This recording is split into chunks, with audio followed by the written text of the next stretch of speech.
اندر بھی ایک بھیڑ کو وہ دیکھتا ہے. وہ بھیڑ ایسی تھی کہ وہ موسیٰ اور برا کا گیت گا گا کر کہتی تھی کہ نجات ہمارے خداوند کی طرف سے ہے. کون تجھ سے نہ ڈرے گا کیونکہ تو قدوس ہے, تو ازلی ہے, تیری راہ راست اور درست ہے.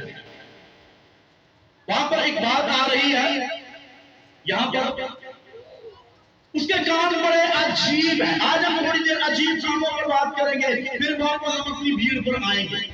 وہ کہتا ہے کہ اس کے کام بڑے عجیب ہیں. یہ یوحنا عارف دیکھ کر اس بات کی دلائل دیتا ہے. یوحنا عارف اس بات کو دیکھ کر لکھنے کے بعد وہ بیان کرتا ہے اس قدر اس کے کام عجیب ہے کہ آسمان اس کے آگے ٹھہر نہیں سکتا. جب کلام کے اندر لکھا ہے کہ آسمان اس کے آگے سے بھاگ گیا, زمین اس کے آگے سے بھاگ گئی, آسمان کھل گیا, زمین کھل گئی, اسمان کھل گئے, اس نے مردوں کو زندہ کیا, اس نے آب حیات سے لوگوں کو زندگیاں بخشی. تو یہ کیا ہے؟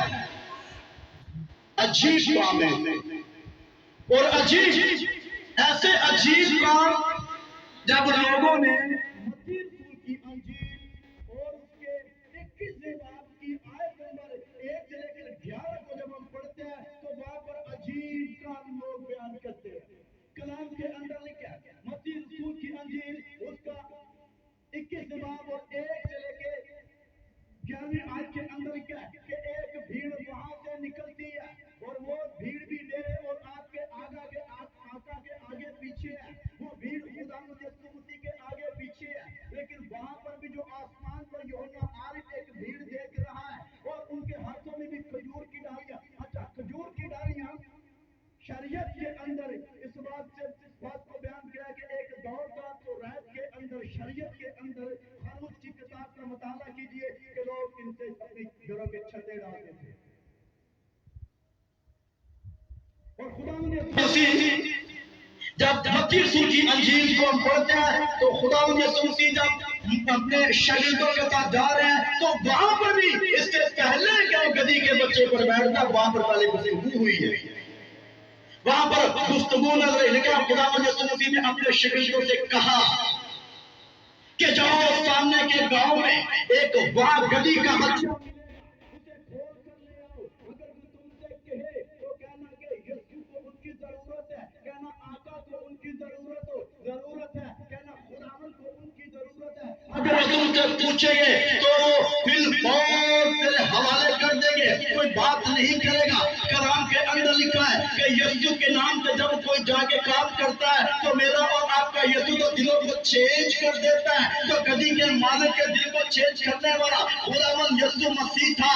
اور اس کے مالکوں نے جب دیکھا کہ ہمارے گدھی کو اور بچے کو لے کر جا رہے ہیں, وہ دوڑ کر بھاگ کر آئے اور کہا کہ اے بھائیو کیا کرتے ہو, اور انہوں نے کہا کہ ہمیں یسوع نے بھیجا ہے. تو جاتے ہی یسوع کا نام تم اپنے لے جاؤ, کیونکہ اس بات کو خداوند یسوع مسیح پہلے بیان کر چکے تھے. میں کہوں گا تم جاؤ گے پھر اور وہ تمہیں دے دیں گے. تو خداوند یسوع مسیح کے دن کا کلام کے اندر آج بہت ساری جگہوں کے اندر, بہت سارے شہروں کے اندر, بہت سارے ملکوں کے اندر آج اس بات کا چرچا کیا جا رہا ہے کہ وہ گدھی کے بچے پر بیٹھا اور بھیڑ اس کے آگے پیچھے جا رہی ہے. اور بھیڑ اس قدر اس کے آگے پیچھے کیونکہ رسول خدا بیان کرتے ہیں, کلام خدا بیان کرتے ہیں میرا اور آپ کا خداوند یسوع مسیح چلتا, میرا اور آپ کا خداوند یسوع مسیح چلتا تو چلتے وقت اس کے آگے اتنی زیادہ بھیڑ ہوتی. جب بھی میرا خداوند یسوع مسیح چلتا تو چلتے وقت اس کے پیچھے بہت بڑی بھیڑ ہوتی. وہ بھیڑ نہ تو 2 لوگوں کی ہوتی, نہ وہ بھیڑ 4 لوگوں کی ہوتی, بلکہ کلام خدا بیان کر کہ ہزاروں کی تعداد اس کے پیچھے تھی. اور وہ ساری کی ساری بھیڑ کلام سننے والی بھی نہیں تھی. اور اس یہی بات میں اس بھیڑ کے اندر ملتا ہے کہ ساری کی ساری بھیڑ یسوع کے نعرے لگانے والی بھی نہیں تھی. اس بھیڑ کے اندر بھی ہمیں 4 قسم کے لوگ ملتے ہیں. کچھ ایسے لوگ جو کلام روٹی کھانے والے تھے, کچھ ایسے لوگ تھے وہ معجزات دیکھنے والے تھے, کچھ ایسے لوگ تھے جو خداوند یسوع مسیح کی باتوں کو پکڑتے, جو اسی کی باتوں کو نکال کر اسی کے آگے سوال کھڑا کرتے. کبھی یہ کہتے کہ شریعت کی یہ پامالی کرتا ہے, کبھی کچھ. تو یہی بھیڑ ہمیں خداوند یسوع مسیح کے آج کے دن گدھی کے بچے کے آگے دی جاتی ہے۔ تو کیا وہ سب کے سب نعرے لگانے والے تھے؟ ان کے اندر مخالف تھے، ان کے اندر مخالف مسیح بھی تھے، ان کے اندر مسیح کو مسلوب کرنے والے بھی تھے۔ جیسے ہی بھیڑ جا رہی اور بھیڑ بلند آواز سے نعرے لگا رہی ہے، ہوشنا ہوشنا، مبارک ہے وہ جو خداوند کے نام سے آتا ہے۔ وہاں بہت سارے علماء مشیر موجود تھے، وہاں بہت سارے فقی اور فریقی موجود تھے، وہاں بہت سارے وکلا موجود تھے، وہاں بہت سارے ایسے لوگ موجود تھے جو یسوع کو پکڑوانے کی غرض میں تھے، جو یسوع کو قتل کروانے کی غرض میں تھے، جو چاہتے تھے کہ یہ قتل ہو جائے، جو چاہتے تھے کہ یہ مر جائے۔ لیکن کلام کے اندر لکھا ہوا ہے کہ جب میرا اور آپ کا آقا ایک گدھی کے بچے پر بیٹھ کر جاتا ہے تو اس دور کے اندر ان لوگوں نے، جو لوگ یسوع سے پیار کرتے تھے، جنہوں نے یسوع کے کرامات دیکھے تھے، جنہوں نے یسوع کے معجزات دیکھے تھے، وہ جان چکے تھے یہ تو وہی ہے، وہ جان چکے تھے یہ وہی ہے۔ وہاں تکثرا شروع ہو گیا، مختلف قسم کی بات چیت وہاں شروع ہو گئی میرے اور آپ کے یسوع کے بارے میں، اور بہت سارے لوگ چلا چلا کر تعریف کر رہے تھے، اور بہت زیادہ لوگوں نے کہا اور رسولوں سے کہا، یسوع سے کہا کہ انہیں خاموش کروا دو، انہیں چپ کروا دو۔ اور میرے اور آپ کے کلام میں خدا نے فرمایا اگر یہ چپ ہو گے تو پتھر چلا اٹھیں گے، اگر یہ خاموش ہو گے تو پتھر چلا اٹھیں گے، کیونکہ نجات اگر ہے تو یسوع کے نام میں ہے۔ تو وہاں پر پورے شہر کے اندر کلام کے اندر کیا ہلچل مچ گئی۔ یہاں بہت سارے سیاسی لوگوں کو جانتے ہیں آپ، جب کوئی پریزیڈنٹ، کوئی منسٹر، کوئی ایم پی اے، کوئی وزیر اعظم جب کسی شہر میں داخل ہو جاتے ہیں، اس علاقے کی کیا سچویشن ہو جاتی ہے، ہلچل پڑی ہوتی ہے، وہاں پہ دھوم مچ جاتی ہے۔ تو یہی سچویشن ہمیں متی رسول کی انجیل اس کے 21 باب اس کی 1 سے لے کے 11ویں آیت کے اندر ہم ملتی ہے، وہاں پر کیا ہے، اور وہاں پر ہلچل مچ گئی اور لوگ کہنے لگے یہ تو بھلائی کا بیٹا ہے، یہ تو ناصرت کا نبی ہے۔ وہاں پر اس کے تبصرے ہوئے، وہاں پر بات چیت ہوئی، یہ تو وہی نبی ہے، یہ تو وہی نبی ہے جس نے سامری کے ساتھ کلام کیا، یہ تو وہی نبی ہے جس نے اندھے کو آنکھیں دی، یہ تو وہی نبی ہے جس نے لازر کو زندہ کیا، یہ تو وہی نبی ہے جو کوڑیوں کو چھوتا تو کوڑ بھاگ جاتا، یہ تو وہی نبی ہے جس نے نانشا کے بیٹے کو زندہ کیا، یہ تو وہی نبی ہے جس نے یائر کی بیٹی کو زندہ کیا، یہ تو وہی نبی ہے جس نے زمین اور آسمان کی بنیاد کے نشان لگا دیے، یہ وہی نبی ہے۔ تبصرے شروع ہو چکے، منصوبے قائم کرنے شروع ہوئے، اور کلام کے اندر ہمیں اس بھیڑ کے اندر بھی بہت سارے مخالفین ہمیں ملتے ہیں۔ ہر بات پر یسوع پر فتویٰ لگا دیا جاتا ہے۔ پیدائش جب سے اس کی پیدائش ہوئی اور جب تک مجھے 33 سال کی عمر گزاری، اور اس پیدائش سے لے کر 33 سال کے عمر کے درمیان فتوے ہی فتوے جاری اس کے لیے ہوئے۔ آج دیکھیں گے کون سا تخت قائم رہا، کون سا بادشاہ قائم رہا، اور کس کی بادشاہ ابدی بادشاہ کیا۔ آئیے میرے ساتھ ایک حوالہ اور پڑھیں گے، لوکا رسول کی انجیل اس کا باب نمبر 1 آیت نمبر ہم پڑھیں گے 32 سے 33 تک۔ بچاؤں گے ٹائم بہت شارٹ ہے، جلدی سے ہم حوالے ساتھ ساتھ پڑھ کرتے جائیں۔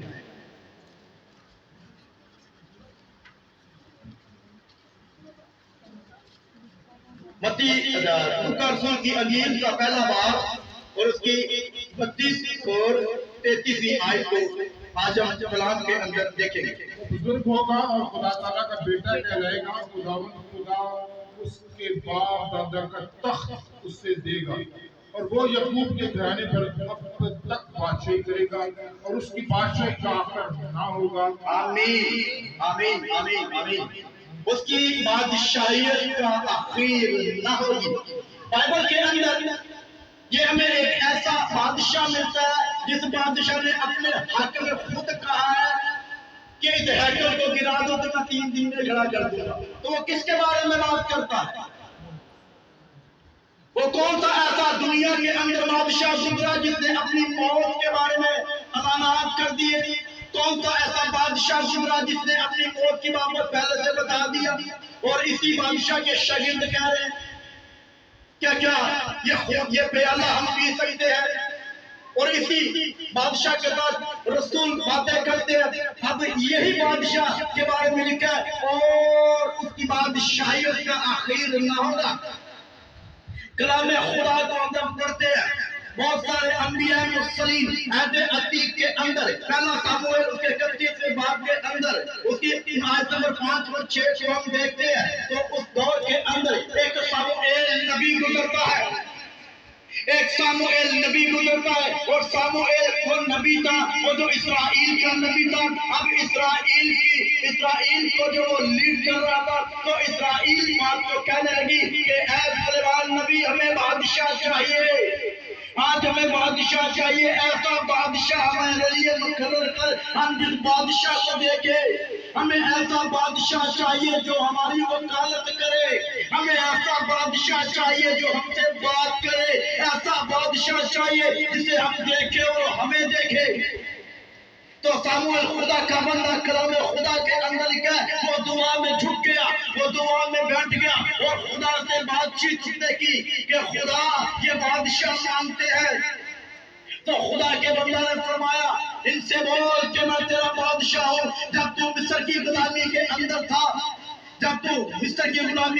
تھا تو میں تیرا بادشاہ بن کر تجھے بحر اردن کو پار لے کر گیا. عقابوں کی طرح میں نے تجھے اپنے بازوؤں پر بٹھایا اور بحر اردن کو 2 حصے کر لے گیا. لیکن اسرائیل باز نہیں مانا.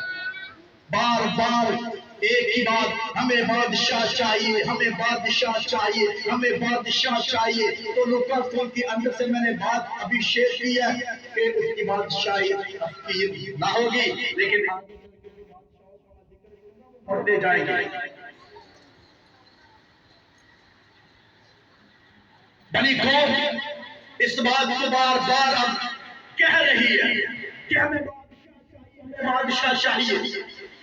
کلام خدا کے اندر لکھا ہے اور جیسے دوبارہ بنی قوم نے یہ عرض درخواست کی کہ ہمیں بادشاہ چاہیے اور ساموئیل پھر دعا میں جھک جاتا ہے اور دعا میں جھکتا ہے تو کہتا ہے خدا یہ قوم باز نہیں آ رہی, یہ بار بار بادشاہ مانگ رہی ہے. تو کلام کے اندر خدا کلام کرتا ہے اور کلام اس طرح سے ہو رہا تھا کہ ساموئیل نے کہا اے ساموئیل اپنے سامنے دیکھ ایک شخص ہے بڑا خوبصورت ہے, بڑا قد آور ہے, بڑا جوان ہے. وہ اپنے باپ کے گدھے ڈھونڈ رہا ہے, اسے پکڑ اور بڑی قوم کا بادشاہ مقرر کر دے.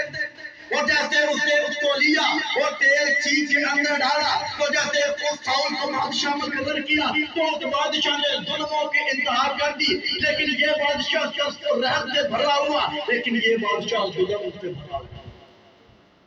خداوند یسوع کی ترس اور رحمت سے بھرا ہوا, لیکن یہ بادشاہ ظلم سے بھرا ہوا.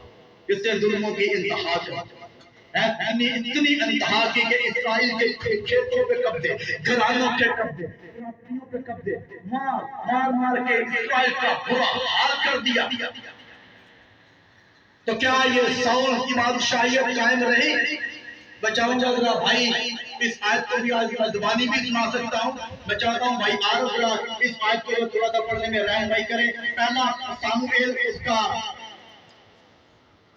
31 باب اور آیت نمبر 5 اور 6 اور اس کے اندر ہمیں ساؤل کا قتل ملتا ہے کہ ساؤل کیسے قتل ہوا. دنیا کے اندر بہت سارے ایسے بادشاہ آئے, دنیا کے اندر بہت سارے وکلاء آئے, دنیا کے اندر بہت سارے وزراء آئے, دنیا کے اندر بہت سارے بشیر آئے, مشورت کرنے والے آئے, لیکن کلام کے اندر کا کوئی قائم نہ رہ سکا. یار بھائی جب اس کے صلاح بردار نے دیکھا کہ ساؤل مر گیا تو وہ بھی اپنی تلوار پر گرا اور اس کے ساتھ مر گیا. آمین. خدا کا بندہ اب دیکھیے ایک بادشاہ ہے, ایک ایسا بادشاہ کا رتبہ رکھتا ہے. وہ تنگ آ کر اس نے بھی اپنے آنکھ کو مار دیا, اس نے تلوار نیچے کھڑی کی, تلوار پر گرا اور تلوار پر گر کر ساؤل بادشاہ نے جان دے دی. تو ساؤل بادشاہ کے آگے ہم دیکھتے ہیں ہمیں داؤد بادشاہ ملتا ہے. ساؤل بادشاہ نے بھی اپنی جان دے دی. تو ساؤل بادشاہ کے بعد ہمیں داؤد بادشاہ ملتا ہے. آج ہم بادشاہ کی عید منا رہے ہیں, لیکن آج بادشاہوں کے تذکرے کو ہم سنیں گے. تو تو داؤد بادشاہ آیا. داؤد بادشاہ نے بھی بڑی قوم کی پیشوائی کی. داؤد بادشاہ نے بڑی اسرائیل کی رہنمائی کی. بادشاہ کا رتبہ لیا, نبی کا رتبہ لیا, اور کلام کے اندر لکھا ہے کہ داؤد بھی قائم نہ رہ سکا, اور کلام خدا کے اندر لکھا ہے کہ داؤد اپنے باپ دادا کے ساتھ سو گیا. بہت سارے بادشاہ میں ملتے ہیں. ہم پہلا سلاطین پڑھتے ہیں تو اس کے اندر بادشاہ, داؤد کے بعد دارا بادشاہ, دارا بادشاہ کے بعد نبوکدنصر بادشاہ, بلشدد بادشاہ, بادشاہ سارے بدکار اور بدی سے بھرے ہوئے. تو بادشاہی کس کی کہا جا سکتا ہے؟ جس کی ذات کے اندر گناہ ہو. بادشاہ وہ قائم رہ سکتا ہے جس کی ذات کے اندر گناہ نہ ہو. جب وہ بادشاہ آیا, میرا اور آپ کا خداوند یسوع مسیح آیا اور اس نے اعلان کیا. جب وہ بادشاہ وہ جانتا تھا کہ میں بادشاہ ہوں, اور اسی بادشاہ کے بارے میں یوحنا عارض بیان کرتا ہے کہ پھر میں نے اس کی راہ کی پوشاک پر یہ نام لکھا ہوا دیکھا, بادشاہوں کا بادشاہ, خداوندوں کا خداوند. وہ بادشاہ جب شاگردوں کے ساتھ آیا, وہ بادشاہ جب لوگوں کے درمیان آیا, تو اسی بادشاہ نے بلند آواز سے کہا کہ کون میری ذات میں گناہ ثابت کرے, کون میرے تخم میں گناہ ثابت کرے, کون میری وراثت میں گناہ ثابت کرے,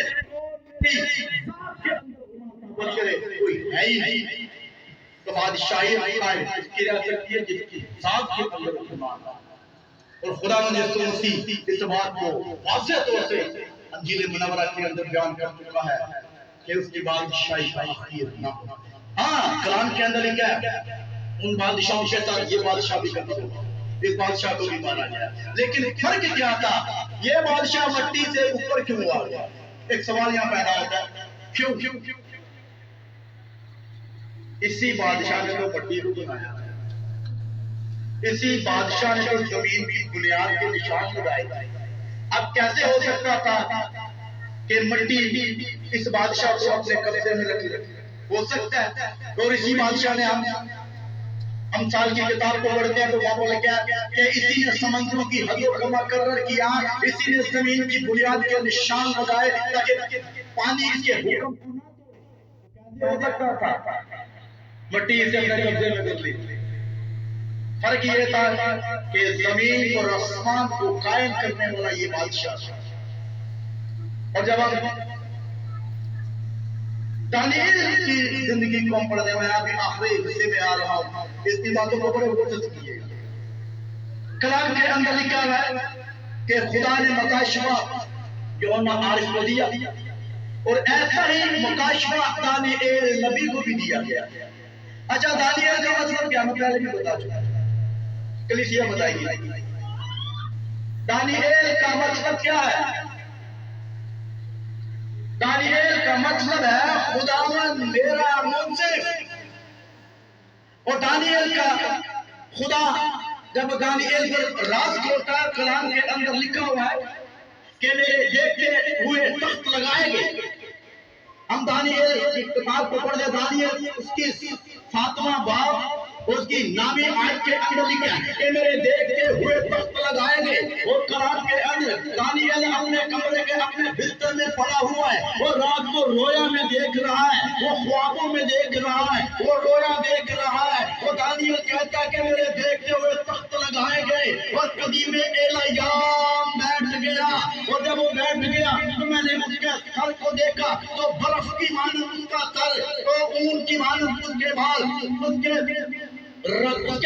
اس کا تخت تھا بجلی کی مانند, اس کے تخت سے بجلی نکلتی, اس کے پاؤں سے بجلی نکلتی. کلام کے اندر لکھا ہے کہ اس کے گردا گردا ہزاروں ہزار کھڑے ہیں, لاکھوں لاکھ اس کے آگے پیچھے, ہزاروں ہزار اس کی خدمت کرتے ہیں. پھر کتابیں کھولی گئی. اب دانیال نبی بیان کرتا ہے کہ پھر کتابیں کھولی گئی, یعنی کتاب حیات, اور جس کسی کا نام کتاب حیات میں نہ لکھا ہوا, اور یہی بادشاہ وہاں حکم جاری کرتا ہے. نہ تو داؤد بادشاہ حکم جاری کر سکا, نہ سول بادشاہ حکم جاری کر سکا, نہ نبوکدنصر بادشاہ حکم جاری کر سکا. وہ حکم جاری کیا تو میرے اور آپ کے آقا نے کیا, جس کے بارے میں دانیال بیان کرتا ہے کہ میرے دیکھتے ہوئے تخت لگائے گئے, اور قدیم ایلیام پر بیٹھے, تخت لگائے گئے.